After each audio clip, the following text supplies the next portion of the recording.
Good evening, Kareem. Good evening, Sylvia. Good evening. Oh, this is good. You can hear me. Absolutely. Yes. Okay, well, Perfectly. welcome to our Thursday Upskill Live conversation. I'm super excited to be guest facilitating the conversation this evening. Of course, we are doing Upskill Live every single Thursday at 7 p.m. Eastern Standard Time. And these are open conversations. Anyone can join and participate to upskill along their leadership journey, whether that's in their personal life or professional life. So thank you for joining us in the community this evening for this exciting conversation. So my name is Tiffany Castell, and I've lost my screen share here. Pardon me. Okay, are you seeing the slide? Yes. Okay, you are. Perfect. Let me get the full screen going. There we go. Okay, so I'm your host, Tiffany Castell, and first a little bit about Upskill Community and then a little bit about me. So Upskill Community, we have three big offerings here at Upskill. One is Community Connections, which is very much what we're doing here online. Sometimes those community connections also happen in person at our events, so be sure to check out upskillcommunity.com and check out our events calendar to sign up for those events, and certainly also programs and more formalized learning opportunities. So that's a bit about Upskill. A bit about me. Like I said, my name is Tiffany Castell. By day and sometimes late at night and in the wee hours of the morning, I am a police officer with the Toronto Police Service, where I lead a team of homicide investigators. In between that, I'm also the mom of a 5-year-old. And in between all of that, I'm also a doctoral student at Western University, where I'm doing a doctorate in education, and my research surrounds leadership training and development, particularly for advancing equity, inclusion, and diversity initiatives to diversify leadership. So that's kind of a bit about me and a little bit about my space. Oh, here comes Dwayne. We'll let him in. Make sure I let in Dwayne. Hopefully I did. Okay, good. Welcome, Dwayne. You haven't missed anything significant. I was just introducing myself and we know each other. So welcome. Lovely to see you. All right. Good night. Good night. Good Thank you. night. All right. So let's jump into the topic overview. So what we're going to be talking about tonight is leveraging personal power. And I'm pretty excited to have had the opportunity to choose my own topic and also host this session and talk about leveraging personal power. And I'll tell you a bit about the reason why I chose this particular topic sort of out of all of the topics that are out there. So we just came out of this conversation around radical integrity. And coming out of that conversation, we discussed kind of what integrity means and what it means to have radical integrity. But flowing out of that, what I took away from that was about just sort of leveraging who I am and standing in being one of one and being sort of comfortable in that uncomfortable space, staying true to my values and sort of owning my space. So I really wanted to do something that sort of flowed out of that and made sense as a progression from that conversation. And what I came up with was leveraging personal power. And the reason that I thought that this was an important conversation is because it's something that I'm on the journey of, and something that I started off not really leveraging, not really owning my space, not really being comfortable with who I was and how I was showing up in different spaces. And I'll sort of start off with a story about where that comes from. And I think I may have talked about this in a previous session that we were in together. But for those of you who have joined and have not heard the story before, I'm happy to be sharing it with you. And for those who have heard it before, I apologize for the repetition. Havanita, I'm not sure if you're there yet, but welcome. So at the beginning of my policing career, I am in my 17th year now. Oh, there you are, Havanita. Welcome.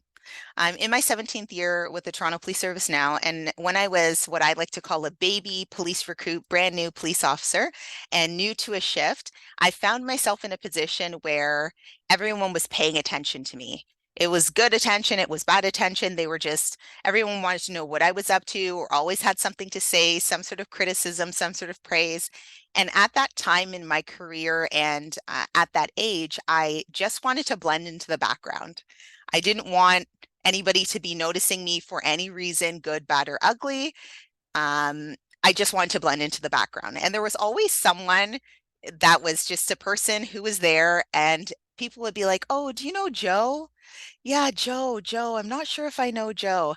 And they're like, "Yeah, I think I know who it is." And I always kind of thought of that person as like the gray person who blended into the background. No one noticed them one way or the other. And I was like, why can't I just be that person? Why do I have to be like out there like this in a way I don't want to be? And I had a really formative conversation with a friend of mine who said, "Yeah, Tiffany, no matter how hard you try, you're never going to be that person. It doesn't matter what you do. You're just going to come into a room and you have an energy, a presence, and people want to know what you're about and what you're up to and what you're doing. And it's not a bad thing. And the harder that you're trying to like squeeze yourself into a corner and hide is the more that people are actually seeing you. And the sooner that you step into your power and the sooner that you step in and be comfortable with who you are is the better off that you'll be." And it took a very, very long time for me to even get 50, 60, 70, and what I would say maybe is 80% of the way there now, to be comfortable and to step into that. But I even still find myself sometimes trying to form myself into something that, or into a comfortable place where I can hide. So that's why this is a topic that's near and dear to my heart. I'm thinking that other people may be on a similar journey. And I'm hoping that in having this conversation tonight, that we'll all be able to share different ideas and just take something away from it and upskill ourselves as individuals, as leaders in our personal and professional lives. So let's move on.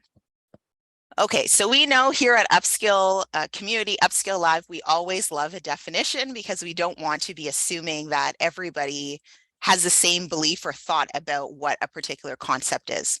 So I just took the time to go into the Oxford Dictionary and pull out a few of the sort of main points. When you put in power, define power, these are some of the definitions that come up.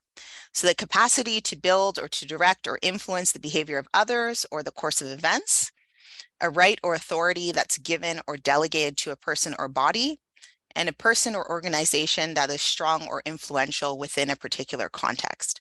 So there are certainly lots of different definitions of power and different types of power, and we're going to kind of get into that in the next slide.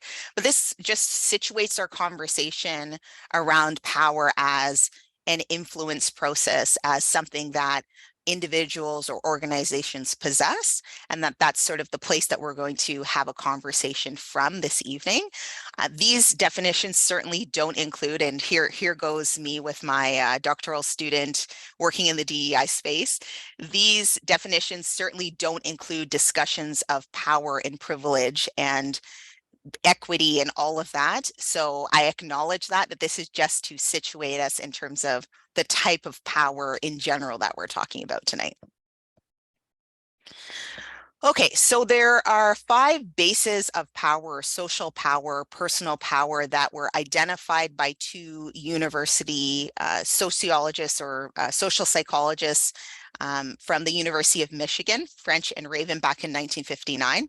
And these 5 types or bases of power are more so in terms of teams, leading teams in organizations, like I said, that influence process as a leader. But I think it's important for us to look at the different areas that we might derive power in the conversation around stepping into personal power. So the first one is legitimate power. So that's your formal authority. When I think about my organization, the police constable is the lowest rank in the profession. The chief of police is the highest rank. He's in charge of the entire organization. So that's the positional authority, or, you know, your CEO, your vice president, compared to your frontline worker. That's the formal power authority that someone's vested with. So you have reward power. So that's being able to offer rewards and benefits and praise. And to take it out of the professional space and put it into the personal space, I mentioned that I have a 5-year-old, so I'm sure that you can imagine how I use the reward power to influence his behavior. If you get this done, you're going to get that. Or if you work hard, then you can go to McDonald's or whatever it may be. So that's kind of a simple thought or simple expression of what that reward power might look like. Then you have expert power, and that's your technical knowledge and experience. So you're getting power and influence from the fact that you have this wealth of knowledge, depth of knowledge and experience, and people respect you and are influenced by you based on that background that you have. The next one is referent power, and I think this is probably the one, or the one that we're probably going to spend most of the time discussing, even though all of these, according to French and Raven, are sources of personal or social power. I think that many of us are probably finding ourselves in a space where we're using this referent power, which is about the building of the relationships, maybe a little bit of that sort of individualized attention, some of that charismatic influence, that communication. So you're not using your formal authority. You're not necessarily dangling a carrot in front of anyone. It may not necessarily be about the technical skills and the expertise you have, but it's a bit more about who you are as a person and people being endeared to you as a result of that. And the last one is coercive power. So it says threats and force, but it doesn't have to be threats in the sense of threatening your life, threats in the sense of if you don't do this, then this is going to happen, or coercing you or forcing you into doing something. So those are the 5 bases of power. And we're going to, I think we have a small enough group that I'll probably just put you, maybe I'll put you into 2 breakout rooms and just do a smaller conversation, and then we'll come back. So what I want us to discuss, and I'm hoping this is going to generate some interesting conversation, is what do you think your superpower is? And when I say your superpower, I'm not thinking, Superman, you can fly, you can jump, you can run faster than a speeding bullet or a speeding train. But the thing that you have as an individual that you rely on the most, whether it's in your personal life or your professional life, this is the thing, the quality, the skill that you have that helps you to be impactful in the spaces that you're in. And flowing from that, how did you know that that was your superpower? Maybe you didn't ever characterize it as a superpower in the way that I've written it here as a superpower, but how did you know that that was something that was important for you or something that you could leverage? And this is it. This is the part that I think that we're probably going to have a pretty decent conversation around, or I'm hoping we'll have a decent conversation around. And it's thinking about that superpower that you choose. Is there a shadow side to that superpower? Is there a dark side? Is there a side that doesn't really benefit you sometimes if you use it? And I'll give you an example. So something like empathy. Empathy has a really good connotation, right? People want to be empathetic. People want to be around people who are empathetic. And it is a very good quality. But can someone be too empathetic? Can that cause them to overextend themselves, cause them to overinvest themselves into something? And that would kind of be the shadow side. So because if you're overextended, you're not able to work optimally. Maybe you're allowing other things in your life to fall down because you're taking on other people's problems or engaging with things that you shouldn't be. So I think that that will generate, I'm hoping will generate some pretty decent conversation. And I'll throw you in the breakout groups, and maybe we'll take 10 or 15 minutes and have those conversations. And I'm hoping that you'll be able to see these questions. If not, I will put them in the chat so that you'll be able to access them. Just give me a moment here to do the breakout rooms. How many people do we have? So why don't we do 2? All right. There you go. All right.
Welcome back, everyone. Hi, Cavell. Hi, Kadeem. Nice to see you there, Cavell. Yeah. All right. So I am hoping that you are as excited about this conversation and these questions as I am. And since we have a pretty small group, I think we can probably go through each of us and answer the question. And since I posed the question, I think it's fair that I too answer the question and don't just listen to what you have to say, right? So my superpower, I think my superpower is helping people, wanting to help people. And how I know that is because I always find people coming to me for help. And I would be lying if I said that it's completely selfless on my side, because I like the feeling of having helped someone and them thanking me and feeling good and being happy. So I knew that based on people coming and asking for help and seeking out my guidance or seeking out my mentorship. Is there a shadow side to that? Of course there is. And typically the shadow side for me is that I'm always overextended and probably sometimes overinvested in other people's development and sometimes their problems, sometimes even more than they are. You know, in a good mentorship relationship, the mentee is the one who's driving the relationship, not the mentor. And sometimes I'm just overextended and overinvested. So that would be my shadow side. So hopefully that opens other people up to feel able to share what your superpower is, how you knew, and is there a shadow side? Who wants to go first? Yeah, I'll go. All right, go ahead, Cavell. Okay. All right. So in our group, well, we discussed mainly empathy, well, for two of us, but that came out for me too. But then I found as I was talking that it's more than just empathy. That would have been my superpower, but with that twist of support, what it would come under empathy.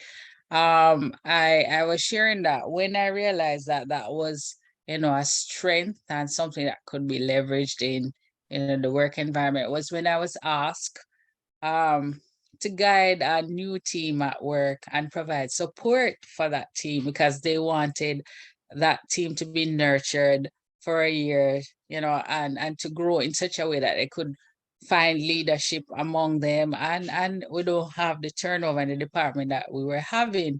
And to say that they entrusted me with that because they think, they're thinking that I had that capability to support and nurture new members of staff to the point where they can understand our processes, feel comfortable in the environment and in the space. And so that was a point. As I say, I wasn't tracking this to say this was a great thing. It was just me being who I am. But it was, valued. And that caused me to pay attention to it in a kind of different way. That sort of thing. Flip side of that, I shared, it was good to monitor and nurture and so on. But when the time, well, I don't have reason to, but I always dread if the time comes for me to, be very harsh or hard or take some hard decisions with these same people, that is going to seem a little bit hypocritical. You're always there. But the professional side is still there. People understand processes and so on. But, you don't want to be overly warm and kind without, keeping those professional lines and boundaries. That's it. And it's a delicate balance, right? It's a delicate Yes, balance. definitely. Yeah, I'm very much like coming from that helping place, empathetic place, being very much a people person. I found on my team that I've had to sort of recalibrate. Once a year, I get 3 brand new detective constables. So they're the 2 ranks below me for training, and they're there for a year. And because I'm warm and happy and fun, they get super comfortable, but the work that we do is very serious and they get overly comfortable. And then I have to reel them in, and it's like a hard shot. And it's like mom's mad when I do that because we Correct. built such a beautiful relationship. But it is a fine line, and I welcome Yes. any tips because I'm still looking for them to Correct. navigate that fine line. Great. Yeah. Thanks. I'm not Thanks, Kiva. alone. No, you're not alone. All right, you're welcome. All right, Sylvia, I know you're on the unmute trigger button there. Oh, okay. Yes, I guess. Well, okay. Superpower, love and connection, and thriving and driving always towards that. And it's also the energy behind most things I do. Like you, Tiffany, I look and I search to create that environment both professionally as well as at home.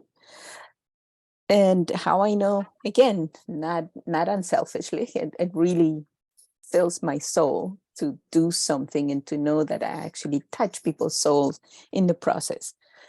Flip side, of course, there's always the shadow side, is my fear of reacting with the same level of emotion to negative moments.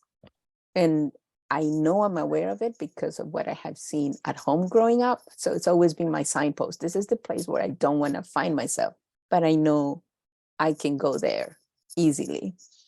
But in general, and this is something that we were wondering because we added basically another question to that is, how much of that do we want to give up given the rewards that this brings? Or is there a trade-off in being who we are? Or perhaps where do we draw these boundaries? So yeah, so I live with the shadow, knowing that there's bright sides to it. And I think that's part of life, right? Like with good always comes bad, and you have to figure out how much of the bad are you willing to take, and how much of the good are you willing to have. And just it's another balancing act. But Yeah. a really great question. And I think that really speaks to this idea of leveraging your personal power, stepping into your power, and what are you willing to give up? What are you not willing to give up to get what you want? And when I say get what you want, sometimes that sounds, or saying influencing something sounds like it's something negative, but at the end of the day, that's what these are influence processes, right? Leadership Yes. is an influence process. Relationships, Yes. same thing. So Yes. how much are we willing to give up? What are we sort of willing to do? What are we willing to leverage in our skills and abilities and our qualities to get to the place that we want to go, whether it's in a friendship, romantic relationship, leadership position, in a team, whatever it may be. So really good point, Sylvia. Thank you. Yeah, and then it's so, like you said, it's so, we leverage it, but we also understand it as it's a privilege to have any level of influence in anybody's life, as it's just a privilege. And yeah, not one that doesn't go unappreciated. It's like, I value it and treasure it. Thank you, Sylvia. Anyone else want to jump in and share their superpower? I'll go ahead. Good. I was thinking, this was one that was actually brought up by, I guess, my current boss. It was just basically, kind of emotional kind of calmness, like kind of rolling with the punches, something that she pointed out. And I was kind of trying to trace when I knew it. I think that was kind of the first time someone's really pointed it out in that way. Aside from that, though, I think I realized that it came from working tech support, like, years ago, basically having people kind of flip out on you emotionally all the time. I guess like basically wanting to be the opposite of that. Something that came from there. And yes, the shadow side of it is at times because you become like very solutions oriented, I find. So sometimes it's tough just to kind of like give comfort to someone if they're talking about something that they can't change. And sometimes you kind of like don't see the point of discussing something that can't be changed, or trying to like move on from it, but it can make it come across as like cold at times and so forth. So I think that's the shadow end. That's actually, I wouldn't have thought about it in that way, but that absolutely makes sense, especially because sometimes someone who's, maybe Sylvia, you'll agree, someone who is that kind of loving connector type person, when you're telling, at least for me, when I'm telling someone something, I want a little like, oh my goodness, like I want some empathy. I want them to say, I want some acknowledgement, right? But Yeah. sometimes when you're solutions focused and task focused, you're like, okay, cool. How do we fix this? Forget all this Yeah. being upset about it. Let's just get to the solution. But sometimes the person on the other side of it just needs that reassurance and needs the love and needs the empathy and like the cuddling. Exactly, Sylvia. Yeah. So Sometimes people don't want like necessarily want a solution. They just want to be heard. And you have to like understand that as well. You know, there isn't solution is not always the goal. So. yeah, yeah. And I think what's also come up a number of times so far is that how we know is because people are sort of holding a mirror up, right, to us. They're reflecting back what we may not necessarily see. So it's always helpful to check in. Everyone's opinion is not always valid, but when you're hearing something over and over at the bare minimum, it's good to take a step back and check in with yourself and reflect on it to see, is this something that I want to be or want to be doing or want to come across as? And if it is, then at least you know you're on the right track when you're hearing it back from other people. Yeah, 100%. thanks. Anyone else? T or Dwayne? I can go next. Yeah. Go ahead.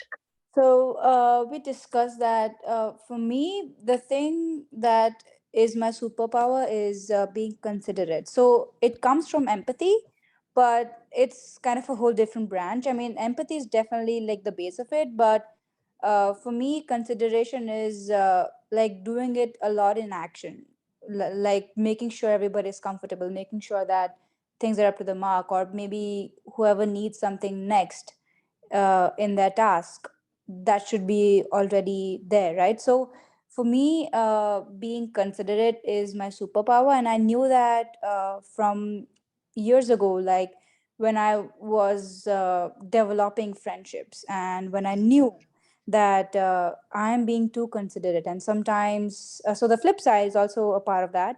Like sometimes when you're too considerate, you forget yourself and you forget your own needs, Yeah. and you kind of empty yourself, right? And that's what happened with me. So now I think when I look at myself at workplace, I know that consideration is going to help me at places, but then getting too much considerate might be as if I'm trying to get into that personal space, right? Or their personal thoughts. So I've tried to find a perfect balance to it, like also knowing my boundaries. But yeah, that's the flip side to it. Like it might get too much, or you might feel exhausted. So yeah.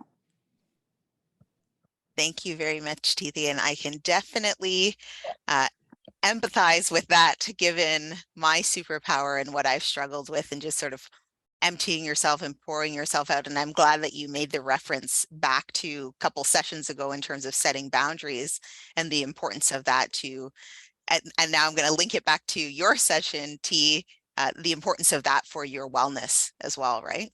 Yeah, exactly. That's true. Yeah. Absolutely. Thank you. Dwayne, I think I see you unmuted there. Did you want to go ahead? Okay, thank you. What I shared in the group, my superpower is always wanting to help, and you don't need to ask me. You don't need to tell me where, when. Is like I'm willing to ask all those questions beforehand, and I'll drive the distance. I'll do before you ask, and so it comes off like I'm always willing to volunteer. And what I found, the shadow of that, and I was sharing my group that getting in business for myself, I provide a service. I provide an IT service. And I draw the analogy of going to the garage when you see them charge you for certain just to do a diagnostic of your car. Like, all you did was a diagnostic. You could just it's just a favor. You like you just check something for me. But to them, it's a business. To them, they're selling service. So when I got into business, I feel like just by using my time to educate you, which part of my business to educate, but then you start extend yourself, and I don't charge for that because to me, I just want to help you. So it casts that shadow where I become one of my friends laugh and call me non-profit, right? So how I wanted the piece, how I started to learn how to combat that was to ask the reason why am I doing, like, why am I in business? I'm in business not only to provide a service to help people to educate, but I'm also in business to make a profit. it doesn't come easy because I have to have people to teach me, oh, you can't be charging for that. You're giving away your service. So I have to take some mentoring along those lines. I'm not even there yet, but that's part of the person I am willing to help, but I could see it cast a shadow, especially in business and sometimes in managing my priorities. I'm overextending myself. Mhm. Well, I'm definitely going to take that nonprofit joke away, and I'm Yeah, that sure, was so funny. That is so funny. and I'm sure that's probably been pretty was that really impactful to you? Like hearing that for me, I feel like that's something that would have really stuck with me and forced me to reflect and look at, okay, am I undervaluing myself? Am I not charging in the way that I should? Sometimes there are those little nuggets along the way, kind of like I said, my friend saying, you know what, you're never going to be that person hidden away in the corner. So get over yourself and get out there. That's always stuck with me. And I feel like that nonprofits, that's one that if I was you anyways, it would definitely stick with me. And you brought up some great points that we're actually, we're going to talk a bit about some of our top tips on leveraging our personal power and overcoming some of these shadow sides. And we'll get to that after we get through everyone else here. So I think we only have Anita. If you wanted to share, I'll give you a moment. If you, Not really, because pretty much, if I speak it would, I would always be repeating pretty much those who have gone ahead. I do know for a fact that I do have a couple superpowers, but the one that I discussed in our group had to do with empathy. okay. And pretty much everyone or persons ahead had spoken about the their areas, and mine is similar to that, as well as learning about boundaries. And for me, in terms of how do I know, is just being able to identify that while listening or while paying attention to what's happening to those who are sharing, I go into the mode of trying to find solution. And sometimes what really happened, the shadow for that is it becomes taxing.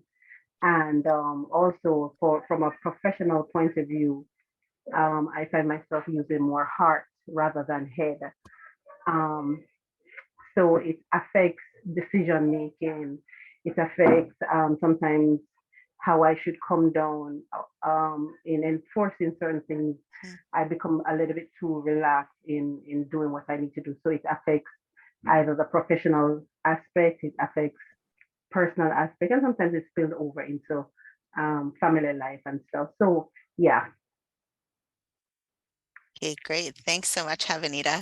And as I'm looking at what everyone's brought up as their superpowers, I think about from a leadership standpoint or putting a team together, I can see why it would be so important to not only have self-awareness yourself as an individual, but as a leader, have awareness of individual superpowers within your team, group, unit, and look at how you can leverage those and look at the shadow sides as well to see what you can do to sort of reduce the impact of that on your working environment, whether that's, you're working in a professional environment, or maybe it's a volunteer team you're on, or even some sort of weekend warrior type sports team, looking at what everyone brings and really being able to maximize the outcomes and outputs of your team and your group.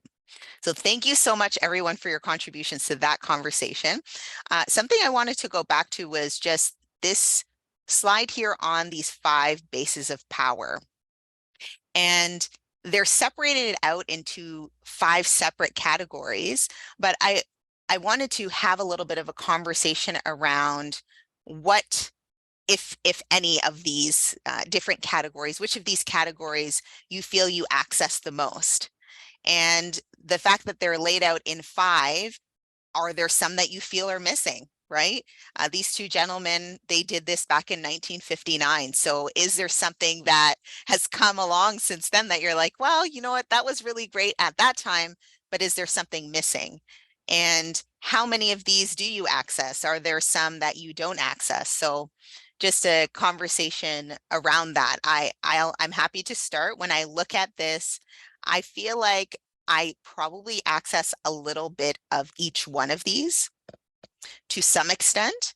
Probably, definitely the referent and probably expert power a bit more than your coercive and legitimate power in running my team. Although I'm the highest rank on the team, I really like to have an environment where everyone feels like they can contribute. Previously, we've talked about this concept of psychological safety in Upskill Live, which is people feeling safe to take the interpersonal risks, to make mistakes and speak up. I'd like to have that in my team. So I try to downplay the legitimate power, that formal authority and positional authority that I have, and only use it when I absolutely have to. And I mentioned how I use that reward power very much in my personal life in terms of my son. But I think that certainly praise is very helpful in a team environment in the team that I'm in. But there is a lot of research and discussion around the need for intrinsic motivation, or motivation to come from the inside of people, and sort of supporting, developing that intrinsic motivation rather than kind of dangling a carrot in front of them and saying, well, if you do this, then you're going to get this reward. So I've tried to move away from that. Even though I have access to some of those rewards, I don't generally leverage that type of power overall to get to where I want. And definitely the power number one for me is going to be referent. Go ahead, Sylvia. Yeah, I was thinking about the reward, and I mean, there is a difference between reward and coercive power, but it can actually be used depending on how, you can use the praise, the benefits, or the rewards, or the absence of as threats and force. For in a sure. way, right? So, I mean, it's interesting. And of course, there are many things that are missing right now, but I guess they could be translated, when you think about gender, when you think about social identity, when you think about it's not recognized very well there, economic differences, and even within teams. Yeah, so yeah, but I was just thinking about that distinction between reward and coercion. And I think, yeah. Yeah, and I think you bring up two great points, that difference between reward and coercion, and how withholding rewards can be coercive. I think that's such a keen observation. And I mean, their initial work, I didn't read that in their initial work, and I'm not sure that was something that was discussed back then. I'm sure probably at this point in 2022, someone's done some writing around that, but in their old kind of initial work from 1959, that was not something that was discussed, and is a really keen observation. Oh, hi, Althea. I'm so sorry. I didn't even see you join us. Welcome. No, thank you very much. I'm a little bit under the weather, but I'm so committed apparently to upskill that even when I'm in my sick bed, I have the worst cold or flu in my throat. But I wanted to pop in this evening. Thank you. Yes, so happy to join us. Thank you. So you made a point just before you put this slide up about the fact that what I think you were really explaining a model for ideal leadership, which is something that I've often it's sort of like ruminating in my head, and I think I really agree with that model of leadership, being able to tap into and leverage the skills and expertise of individual members of your team, and be able to leverage that for greater success for the entire team. Which for me, I'm like, ding, a light bulb goes off. In my organization, however, and in fact, I had a conversation with senior management just recently. I said, what we don't do well is talent management. I'm not sure if they understand what I'm talking about, because I find that they actually do well at painting everybody with the same brush, expecting the same of everybody while talking about diversity, inclusion, and equity and all of that stuff. It's almost as if they don't understand some of the, really fundamentally what some of the principles they're talking about really actually mean. So they're talking about, oh yeah, we want diversity, we want inclusion, we want all this stuff, we want, everybody to feel a sense of belonging. However, when it comes to evaluating people and assessing people and assigning work, it's done on sort of this arcane, old-fashioned status quo, kind of like, okay, well, are you able, not based on talent, just based on the fact that there's work to be done. We got work to be done. We're going to try to give it to everybody. Of course, if there's like specialized teams and specialized work, that's reserved for, special people. So that's, there's the special people and then, and then there's everybody else.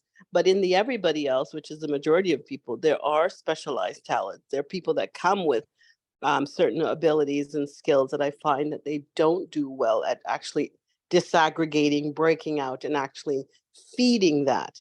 So I wanted to comment on that because and for you to tell me if that model of leadership is something that you have seen somewhere that you think that works, because I think their counter argument to sort of treating people uniquely special and different is that it's unfair, it's harder, it takes more time, it's not equitable. How do you do that? How do you really model that type of leadership, which I envision, obviously you do as well, but organizations so struggle with, like being able to really see individual talent and hone that and value that and pair people up with assignments and work that actually sets them up for success and not feel conflicted like, oh, am I treating people special? Because that's where we're at, I think, in my organization. They fear that to say assign Althea to this particular area based on her expertise and skills would be to favor her over Bobby or Susie. So I know it's off of this particular, it's not really on this PowerPoint, but I just really a light bulb went off when you mentioned that. I want to see if I want to know where that really happens, that model of leadership. So I think what you're speaking to is a combination of, like, I'll talk about the sort of leadership styles that are out there, or the categorizations of leadership styles that are out there, and where I kind of see what I was talking about, what you're talking about fitting. I think it falls under a few different buckets, and one piece of one bucket would be your transformational leadership style that has that individualized consideration, that's going to be looking at the individuals who are part of the group or team and what their needs are to be at their very best, and you as a leader providing those individualized sort of development opportunities and individualized mentorship and looking at how they can best contribute for the entire team.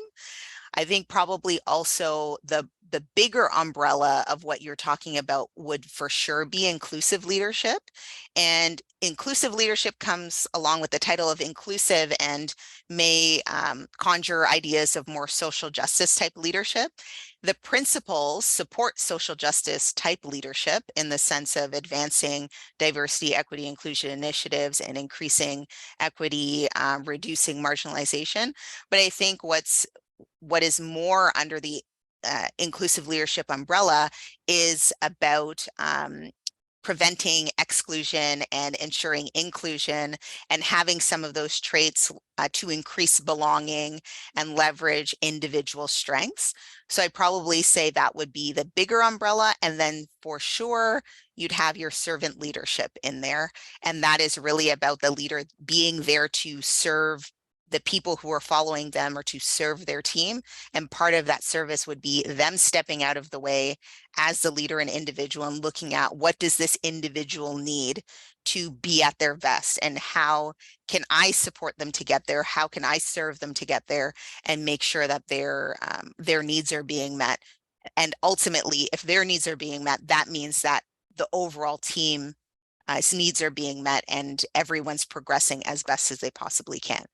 So I say from the standpoint of categorizing the type of leadership that we're talking about, I don't think there's any one particular sort of leadership style that covers it, but I'd say you can kind of pull from those different leadership styles that would probably take care of it or address it. And then your more social justice oriented leadership style would be something called transformative leadership. And that's really centering the voices of those who are being marginalized in whatever the situation is. So hopefully that, I know we don't have time to really tease it apart, but definitely something that maybe we can include in a future Upskill Live conversation. Yes. Okay. So we are 2 minutes out from the end of our session, and I can't believe the session flew by that way, and I'm so grateful for everyone's contributions to the conversation. And here are just a couple of tips, and these have sort of come up in the conversations that we've had, and there's so many ways to own your personal power, but here are a few of the things that came to mind when I thought about this. So be your own hype person.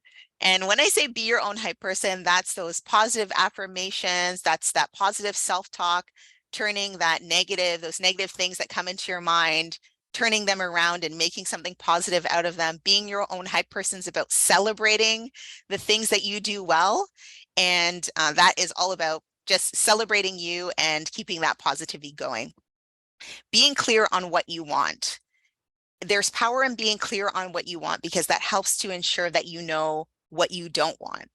And when you know what you don't want, you can go strongly in the direction of what you do, and you can really own your space because you're confident in what it is that you want. Definitely coming out of our last session, and something here definitely for Dwayne, is know your value and know your values, right? So know what it is that you're worth, know what you can bring to the table. And part of that is talking to other people and getting that reflection and knowing I'm good at this. I know I'm good at this because I've seen the results, and that helps you to step into your power and really own that space. Pursue your passions. Whatever it is that you're passionate about, you definitely need to pursue them. And it's not necessarily that you derive power from pursuing your passions. You do. But what's helpful about pursuing your passions is when you're in a space where you feel good and you're doing the things that you love, you get momentum to get through the times that are really difficult. And be you. Certainly there's some argument around being authentic and the fact that you can't always show up authentically in the spaces that you occupy, but doing your best to recognize who you are, knowing what you bring to the table, and just being that, and knowing that things will adjust around you. And when you know your value and you're clear on what you want, you'll also take yourself out of spaces that don't work for you when you have the ability to do so. And last one, fake it till you make it. And the edit from Sylvia, fake it till you become it. Absolutely. Sometimes you're going to be doing something where you're like, I'm not so sure that I can do this. Just go in there and tell yourself, like, I own this place. You know, they say, how can you sort of get in the back door of someplace? You just walk in there like you've been there a million times. So that is my final piece of advice. It has been a really, really phenomenal session. Thank you so much, everyone, for joining the conversation. Please feel free to join us again, register for our sessions going forward every Thursday here at Upskill Community.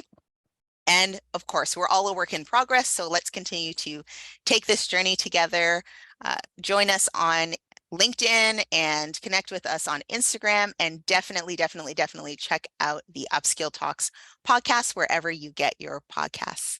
Thank you so much, everyone, and have a great evening. Have a good night. Thank you. Thank you. Take care. Bye. Bye-bye.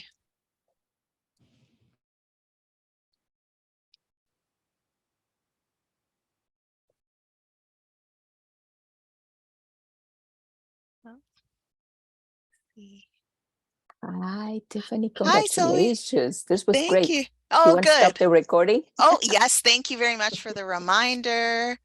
This was Stop.